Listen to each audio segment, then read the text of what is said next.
Chers amis, je vais commencer ma conférence par une petite prière à Saint-Michel, qui me semble-t-il est important de réciter avant que vous écoutiez ce contenu, parce qu'il y a vraiment un combat spirituel important qui se joue entre d'un côté les soldats du Christ et puis de l'autre les forces occultes. Saint Michel Archange, défendez-nous dans le combat. Soyez notre secours contre la malice et les embûches du démon. Que Dieu exerce sur lui son empire, nous vous en supplions. Et vous, princes de la milice céleste, repoussés en enfer par la force divine, Satan et les autres esprits mauvais qui errent dans le monde en vue de perdre les âmes. Eh bien oui, il y a toujours du combat avant de faire une action vraiment chrétienne, hein. Ceux qui font des retraites, ceux qui discernent, ceux même qui œuvrent pour l'Église le savent. Euh, et là, en l'occurrence, avant de faire cette conférence, j'ai eu du mal à travailler. Il a fallu que j'asperge ma chambre avec de l'eau bénite. Et puis, je me rappelle aussi que c'était compliqué de faire cette conférence à Lille. Voilà, parce que le lieu où on devait faire la conférence était fermé. Enfin bref, on a dû aller chez un de nos camarades que je remercie vraiment. Et tout ça pour dire qu'en fait, c'est un enjeu important que la franc-maçonnerie. Et d'ailleurs, cette conférence, même si évidemment elle a des bases spirituelles, elle ne s'adresse pas uniquement aux catholiques et pas uniquement aux légitimistes. Elle s'adresse aussi aux non-catholiques. Alors pourquoi? Pourquoi s'adresse-t-elle aux non-catholiques? Parce que la franc-maçonnerie, elle a une grande influence dans le monde, et j'estime que n'importe quel citoyen français a le droit de savoir quelle influence elle a pour se faire son propre avis. Et vraiment, les francs-maçons sont omniprésents. Je ne veux pas vous donner d'anecdotes plus que ça, mais de fait, il y a énormément de milieux où la maçonnerie est présente, et c'est le cas notamment dans la politique, hein. Alors, le pape Léon XIII écrivait dans Humanus Genus, en premier lieu, arrachez à la franc-maçonnerie le masque dont elle se couvre, et faites-la voir telle qu'elle est. Alors, on va voir quel est ce masque, et donc quels sont les mensonges de la franc-maçonnerie. Donc, tout d'abord, on va parler des mensonges mythologiques et doctrinaux de la franc-maçonnerie. Ensuite, nous parlerons de Satan dans la franc-maçonnerie, le rôle et la place du père du mensonge. Et puis, on verra enfin ce que dit l'Église à ce sujet. Alors, cette conférence n'est pas exhaustive, on va poser des grands principes, je vais donner des pistes de recherche et de réflexion. N'hésitez pas dans les commentaires à venir solliciter mon avis ou celui de Quentin qui vous répondra, parce que c'est important de poser des questions et puis de réfléchir autour de ça. Alors, le corpus, il va être très simple, ça va être la conversion d'un franc-maçon de Serge Abad-Galardo, qui est un auteur franc-maçon converti ensuite au catholicisme, et qui donc a renoncé à cela. Et puis un autre livre de Monseigneur Ray, très bon évêque, qui malheureusement a été démis par le pape François il n'y a pas si longtemps. Peut-on être chrétien et franc-maçon? Le premier, c'est un témoignage, et le second, j'avais mis dans ma présentation un livre de doctrine, je dirais même un abrégé, une synthèse d'un livre de doctrine. C'est vraiment un livre pédagogique mis à disposition de tout le monde, et quant au témoignage, il est simple à lire, et puis le témoignage est vraiment édifiant, et il donne envie de prier davantage la Vierge Marie, donc ça fait toujours plaisir. Donc parlons tout d'abord des mensonges de la franc-maçonnerie, et puis présentons ce qu'est la franc-maçonnerie. Alors, la franc-maçonnerie est une société initiatique, on y entre en étant initié, qui date du XVIIIe siècle, qui commence en Angleterre et qui arrive très rapidement en France, donc en 1725 avec Montesquieu, et qui a eu un rôle important dans les Lumières. Alors il y a différentes obédiences maçonniques qui sont un peu comme pour nous, on pourrait dire des églises, hein, et elles sont divisées en loges. Là on pourrait dire que c'est des paroisses. Évidemment, je mets des guillemets, hein. Les francs-maçons se réunissent en temple, en référence au temple de Salomon, ça on peut en reparler aussi. Mais si vous voulez voir à quoi ça ressemble, allez voir les vidéos de Hugo Décrypte. Il a fait une vidéo sur la franc-maçonnerie et il montre l'architecture. Il a beau être trop complaisant avec les maçons, il montre à quoi ça ressemble, donc pour votre curiosité personnelle, ça peut être intéressant. Les francs-maçons présentent des planches, c'est-à-dire des petits exposés, et petit à petit on peut grimper à différents niveaux, ce qui se fait par des rites suivis à la lettre, mais différents selon les loges. Donc on a différentes loges. On a le Grand Orient qui est carrément laïcard. On a la Grande Loge nationale de France qui est déiste. Et on a le Memphis Misraïm qui est beaucoup plus ésotérique, qui est fondée sur les mystères de l'Égypte. Et pardon, je veux vous dire, il y a différentes obédiences. Il y a aussi des loges maçonniques et des obédiences maçonniques dans différentes religions. Donc on a le Bnei Bris chez les Juifs. Donc à ce sujet, il y a un bouquin qui s'appelle Mystères et secrets du Bnei Bris de Ratier. Sur archives.org, vous pouvez le trouver. Et de même, les musulmans ont eu une certaine secrété secrète, hein, qui est pas si secrète que ça, c'est les frères musulmans. Et on peut voir ça dans le frérisme et ses réseaux. Et alors, du coup, me diriez-vous, quel est le problème? Et je pose un peu ce problème en termes catholiques. Bah déjà, c'est que la doctrine est ésotérique. Donc c'est un savoir caché auquel on accède petit à petit au fur et à mesure de son initiation ou pas, parce qu'on peut rester tout en bas. Ensuite, qu'il y a une croyance au grand architecte de l'univers, qui n'est pas le Dieu trinitaire. Et en fait, Abad Gallardo explique qu'il faut y croire. Enfin, y croire, c'est un bien grand mot.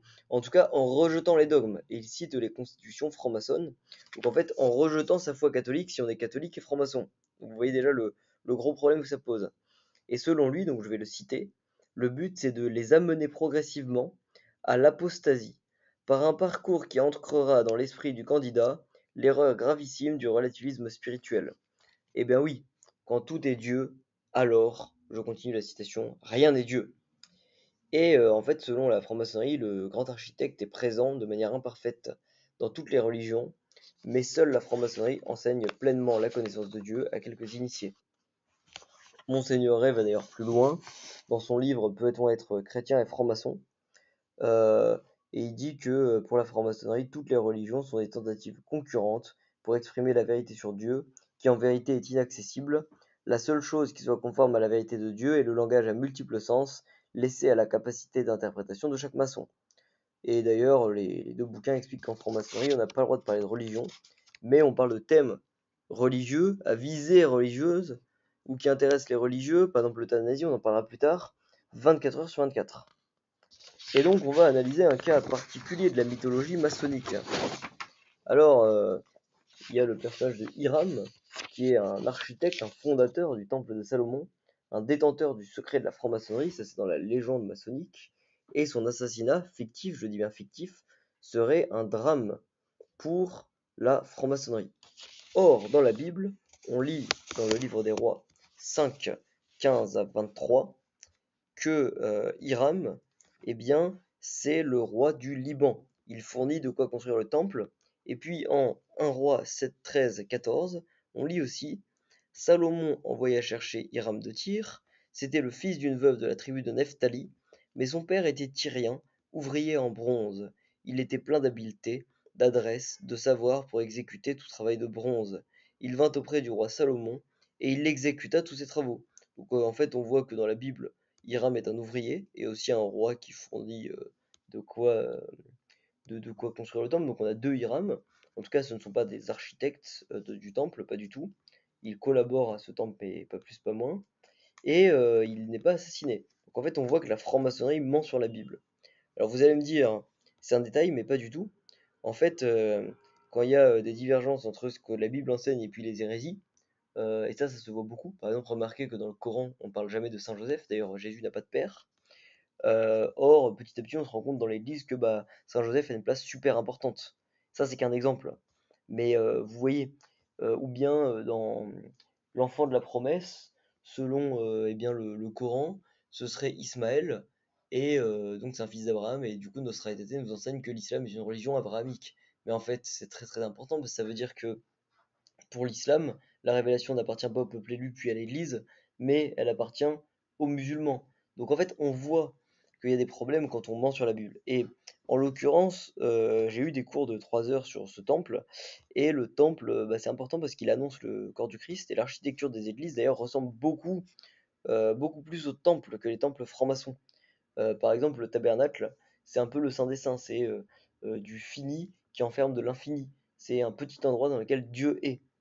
Et puis bon, remarquons aussi que, en lieu et place du temple, actuellement, il y a la mosquée Al-Aqsa qui est, palestinienne et que, les Palestiniens, évidemment, se battent pour Jérusalem et que de l'autre côté, certains juifs veulent détruire cette mosquée pour reconstruire le temple. Vous voyez que l'aspect, il est à la fois, eschatologique, il est à la fois doctrinal, il est à la fois ecclésial. Bref, quand il y a un mensonge aussi grave sur le temple, c'est important de le relever. On voit aussi que la franc-maçonnerie est une secte luciférienne. Et Oswald Wirth, qui est un franc-maçon, dit: La séduction d'Ève par le serpent fait allusion aux principes fondamentaux de toute initiation, de même que quantité d'autres contes plus récents. Bon, déjà, c'est intéressant pour lui, la Bible, c'est un conte. Bon, et surtout, euh, il dit que il faut se fonder sur le modèle de la séduction d'Ève. Donc ça veut dire qu'il faudrait se soumettre, ou du moins écouter le serpent, qui n'est autre que Satan. Donc on voit dès le début que c'est une secte luciférienne, une secte satanique. Et le site de l'UCLF, qui s'appelle Vive le Roi, montre vraiment en détail que Satan dans la maçonnerie, c'est un initiateur bien sympathique qui aide les hommes à s'élever et à se parfaire. Et d'ailleurs, ils ont fait un article exhaustif et très intéressant, comme d'habitude, qui montre les inspirations hérétiques de la franc-maçonnerie. Vraiment, dédicace et force et honneur à l'union des cercles légitimistes français. Alors, il y a aussi du relativisme, pas uniquement en matière de religion.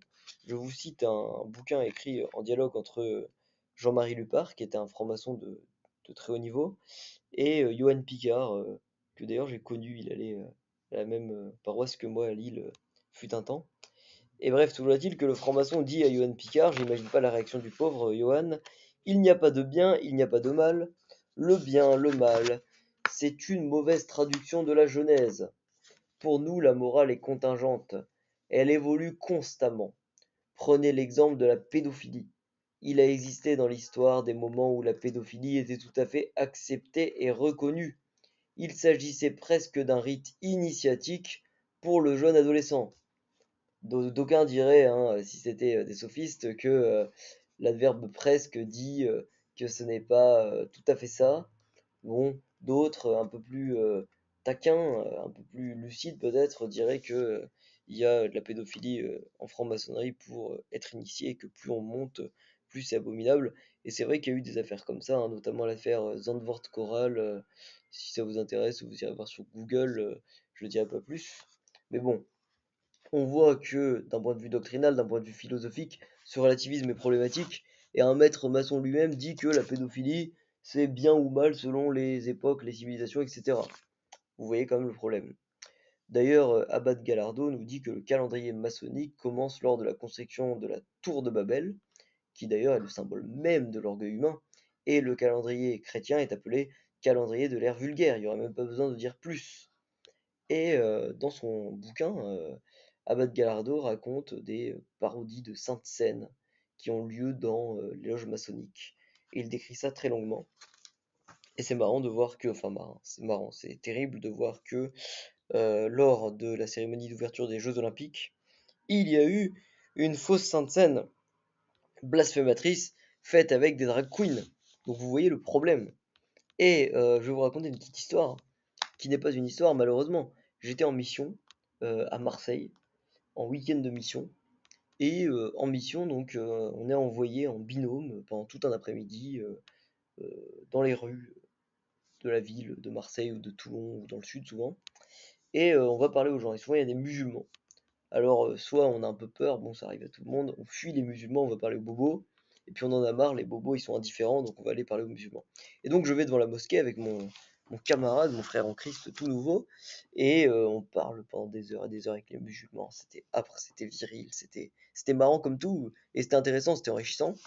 Et ensuite, je vais manger un pain au chocolat avec mon frère chrétien, au lieu de faire de la mission, mais bon, on était un peu fatigué, il fallait s'en remettre. Et là, il me dit qu'il est gnostique. Alors, évidemment, je tombe de ma chaise, et je lui dis: «Ah bon, t'es gnostique et tout, mais tu sais que les pères de l'Église ont combattu le gnosticisme?» Et puis il me dit: «Non, non, non, mais on est très gentils, t'inquiète pas, je vais à l'église chez les catholiques et chez les gnostiques, et d'ailleurs, on fait des messes et on prend la communion de la main de la femme du prêtre. Et puis bon, on fait ça un peu en cachette et tout, mais on communie au corps et au sang, hein, t'inquiète pas.» Donc vous voyez qu'en fait, dans des sectes gnostiques, je dirais paramaçonniques parce qu'il n'était pas franc-maçon, mais ça ressemble un peu à ce fonctionnement-là, hein, c'est initiatique, c'est secret, il me le dit une fois en confiance, on fait aussi des fausses messes. Et c'est un aspect blasphémateur, évidemment. Évidemment, c'est une reproduction de l'acte le plus sacré qu'il y a dans le catholicisme. Et la franc-maçonnerie s'est construite bien évidemment contre le catholicisme. Et aujourd'hui, c'est intéressant de voir que tous les sujets sociétaux sur lesquels l'Église s'exprime, parce qu'en fait l'Église s'exprime pas que pour les catholiques, mais pour le monde, elles s'expriment au nom parfois de la loi naturelle, pour montrer ce qui est bien, ce qui est pas bien, eh bien, tout ça est combattu par la franc-maçonnerie. Et Paul Gourdeau, qui est un ancien grand maître du Grand Orient, qui est devenu catholique, il dit: «Ce qu'il est important de dire, c'est que le combat qui se livre actuellement repose sur l'équilibre de deux cultures, l'une fondée sur l'Évangile, l'autre sur la tradition historique d'un humanisme républicain, et ces deux cultures sont fondamentalement opposées. Et on a un combat donc d'un côté entre la chrétienté et de l'autre la République. Et ça tombe bien, parce qu'au cercle d'action légitimiste, c'est exactement à partir de ce postulat, donc pour une fois qu'on est d'accord avec les francs-maçons, c'est bien, eh bien on part de ce postulat pour défendre la civilisation chrétienne, la civilisation européenne, et évidemment la France catholique de toujours, et on défend cela contre la Révolution et contre eh bien la République, et évidemment ces séides que sont par exemple le wokisme, le gauchisme, le marxisme, enfin là il y aurait de quoi faire une conférence. Mais voilà, ça nous conforte dans notre combat, donc vraiment courage aux militants qui m'écouteront, et quant à ceux qui hésitent, rejoignez le CAL. Alors historiquement, ça s'est vu avec 1789, hein, qui a été soutenu et qui a été pour certains orchestré par la maçonnerie. Baruel en parle, je ne l'ai pas lu, je l'avoue. Et puis les pères fondateurs des USA sont majoritairement francs-maçons, sans parler de la loi de séparation de l'Église et de l'État, qui bien qu'elle fût parfois soutenue par des catholiques, je le regrette, mais il faut le dire, comme par exemple Lacordaire, ça a été soutenu par des radicaux, des députés radicaux, donc en fait on pourrait dire des centristes ou socialistes, qui étaient francs-maçons. Et puis il y a aussi toute une mode de l'ésotérisme, du yoga, de la sorcellerie, et Abad Gallardo nous dit que c'est lié aux francs-maçons. Il le prouve pas trop, j'en ai pas la certitude, mais c'est vrai que ça ne peut pas leur déplaire. Et donc sur la question de la vie, qui est quand même la plus importante, sur l'IVG, l'euthanasie, etc., remarquez que les positions des loges maçonniques les plus influentes, les plus publiques, celles dont on entend parler parfois, sont totalement défavorables à celles de l'Église. Et ce que vous ne dira pas la Marche pour la vie, ce que vous ne dira pas Alliance Vita, c'est que les francs-maçons combattent la vie. Et il faudrait peut-être le dire. Parce que tant qu'on ne le saura pas, peut-être qu'on n'avancera pas plus. Voilà. Je dis ça parce que c'est super ce qu'ils font la Marche pour la vie. Je vais pas les critiquer. Mais n'empêche que ça marche pas beaucoup. Ça mobilise pas beaucoup. Donc peut-être qu'il y a des choses à revoir. Et donc je dis ça en tant qu'honnête homme, en tant aussi que j'ai milité pour eux, il n'y a pas de souci. En tant que catholique, et si jamais quelqu'un qui est à la Marche pour la vie écoute, il peut me contacter, il y a vraiment pas de souci. Donc je vais citer Guillaume Trichard, qui est un grand maître du Grand Orient, enfin qui est le grand maître actuel du Grand Orient. Ça a été publié sur Marianne, c'était disponible que pour les abonnés, mais heureusement, vive le roi a copié-collé le discours en entier. Donc je vous cite ça. Mourir dans la dignité, en effet, en abolissant la souffrance lorsque celle-ci se fait intolérable, insupportable, inacceptable, que de synonymes, c'est cette possibilité que défendent les francs-maçons du Grand Orient de France au nom de la libre autodétermination de chaque individu, sous réserve qu'il en exprime en pleine conscience la volonté. Non, mourir ne doit plus vouloir dire souffrir, prolonger une interminable agonie, s'enfermer dans un face-à-face dramatique avec sa propre dégradation physique. Chacun doit être libre dès lors que le sens de son existence se réduit à n'être plus qu'un seul espace, où seule subsiste la souffrance de partir, de pouvoir dire un dernier salut aussi paisiblement, de se retirer du monde en paix avec soi-même et avec ceux qu'il aime. Notre législation, en conséquence, doit évoluer. Bon, déjà, il s'engage au nom de toute sa loge maçonnique et in extenso au nom de tous les francs-maçons. Mais en fait, ce qui est intéressant, c'est qu'il y a beaucoup de mensonges dans ce qu'il dit. Donc il y a l'autodétermination, hein, il le dit, hein, clairement, c'est la libre autodétermination. Mais l'homme n'est pas autodéterminé. Déjà, il est dépendant de son corps. Donc déjà, on doit aller travailler toute la journée pour avoir de quoi manger un steak. Enfin, j'enregistre le jour du mercredi décembre, il ne faut pas que je parle de steak, mais pour avoir de quoi acheter son bout de pain, pour avoir un toit, etc. Donc on n'est pas autodéterminé du tout. On est en interaction avec la société. À part quelques ermites, je ne sais même pas si on a encore en France, mais à part quelques ermites, on est en lien avec la société. Même le prisonnier, même le SDF, il est en interaction avec la société. Et en plus, quand on est dépendant de nos parents. Notre mère, elle nous allaite. On est dépendant toujours de notre famille. On est dépendant de notre nation. On est dépendant de Dieu. Et d'ailleurs, Don Paul Préau, il avait écrit un papier, je ne le trouve plus, mais c'était intéressant. En plus, c'est le supérieur de Saint-Martin. Et donc, le supérieur de Saint-Martin, Don Paul, il disait que on n'est jamais libre, on est autodéterminé de fait. Enfin, on est déterminé, pardon, de fait. Et lorsqu'on reconnaît nos déterminismes, et lorsqu'on remet ça à Dieu, et surtout lorsqu'on reconnaît que notre principal déterminisme, c'est notre dépendance vis-à-vis de Dieu, c'est là qu'on devient libre. Et j'avais trouvé ça brillant, et je trouve que c'est une bonne réponse. Et puis, il parle de la pleine conscience. La pleine conscience, mais quand il y a un coma, quand la personne est très âgée, quand il s'agit de Vincent Lambert par exemple, mais où est la pleine conscience? Et par extension, quand on parle de l'avortement, où est la pleine conscience du fœtus? Mais elle n'y est pas et c'est terrible de dire ça. Et puis il dit non, mourir ne doit plus vouloir dire souffrir. Alors déjà, on souffre toujours. Et c'est un peu enfin c'est pas un peu, c'est le drame de cette société de vouloir enlever la croix. C'est-à-dire que quand on offre la souffrance, on peut aller vers le salut, vers une vie surnaturelle, même parfois vers une joie. Mais regardez Thérèse de Lisieux, Karl Apotis. Mais surtout, euh, bah oui, mourir, ça veut dire ne plus souffrir. Mais la vie vaut quand même la peine d'être vécue. Quand même cette vie, elle est diminuée, quand même elle n'est pas pareille que celle des autres. Enfin bref, il y a énormément de mensonges. Et c'est pas pour rien du coup que l'Église combat la franc-maçonnerie. Et là, vous remarquez que j'utilise pas des arguments catholiques, j'utilise des arguments qui sont fondés sur le bon sens et puis sur la compassion. Et voilà, c'est pas que pour les catholiques et c'est important de prendre conscience de ça. Alors, on a aussi la réponse du coup de l'Église sur la franc-maçonnerie qui, comme je le disais, s'adresse au monde entier.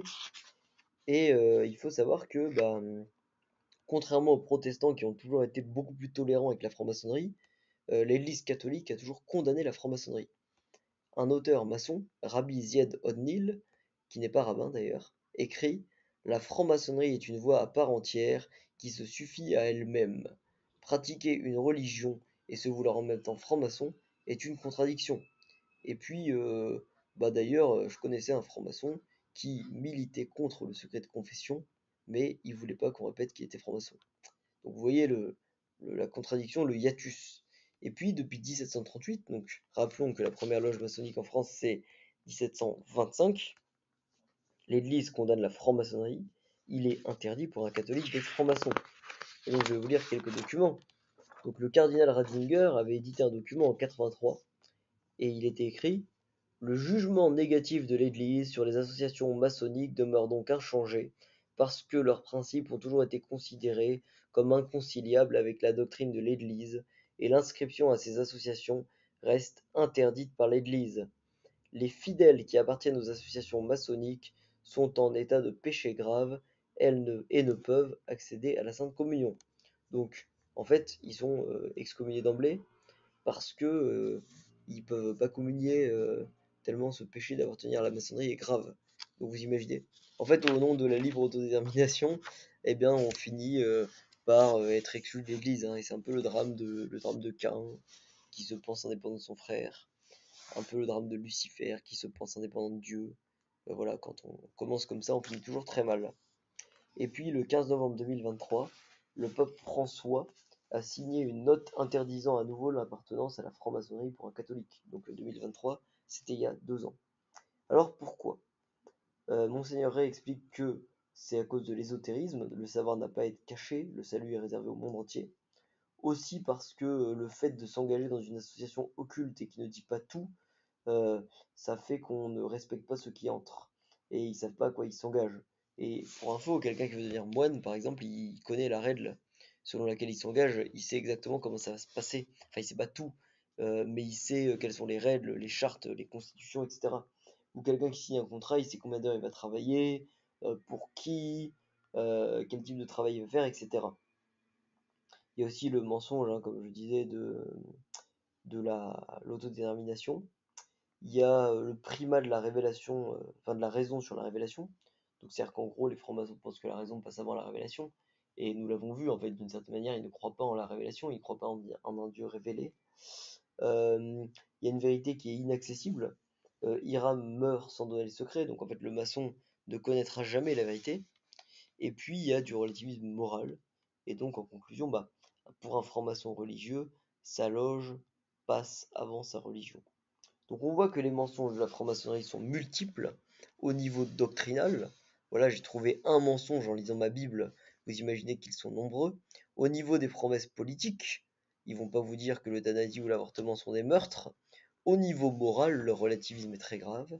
Et on a sur internet ou ailleurs de nombreuses personnes qui vont dénoncer une pédophilie cachée dans la maçonnerie, une corruption cachée, une emprise de la maçonnerie sur la politique et de nombreuses appartenances cachées à la franc-maçonnerie.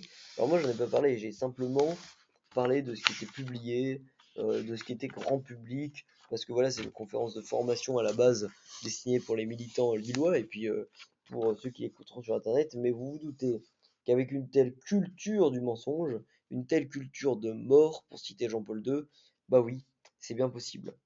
Alors en fait, il faut cependant terminer sur quelque chose de plus positif, c'est que pendant que les francs-maçons complotent, les catholiques prient.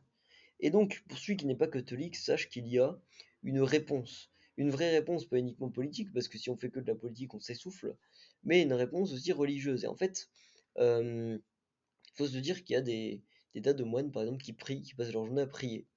Et quand ils récitent les psaumes, mon Dieu, mes ennemis m'encerclent au nom du Seigneur, je les détruis, par exemple, et bah, ils parlent au nom des chrétiens qui sont attaqués, au nom de l'Église qui est attaquée, et leurs prières, leurs paroles, elle est performative, ça a un vrai impact. Et de même, il y a des tas de chrétiens qui prient. Donc si vous ne savez pas quoi faire contre la franc-maçonnerie, si vous êtes horrifié, vous avez deux solutions qui d'ailleurs ne se contredisent pas. La première, c'est d'aller militer au CAL, qui défend des bons principes, contre-révolutionnaires, légitimistes, catholiques, qui défend la loi naturelle aussi. Et puis, vous avez la prière, et la prière, c'est important, c'est indispensable, l'un ne va pas sans l'autre. Donc, priez. Priez contre eh bien, les attaques du démon et contre eh bien, les actions de la maçonnerie et pour la conversion des francs-maçons. C'est ce qu'on peut espérer. Merci beaucoup pour votre écoute.